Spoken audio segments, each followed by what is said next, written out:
అమ్మవారు నవ్వితే పువ్వుల నవ్వులు దాసులైపోతాయట. అంత ఆనందంగా ఉండి అంత అందంగా నవ్వాలి.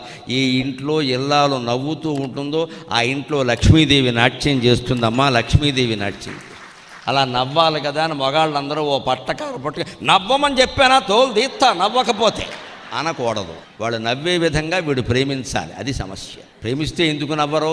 పెత్తనం చేస్తే నవ్వుతారేటి? పొద్దున్నే నవ్వమని చెప్పాను కదా, 6:30కి బుద్ధి లేదు అంటే ఎవడు నవ్వుతాడండి? నవ్వడానికి టైం పెడతావా?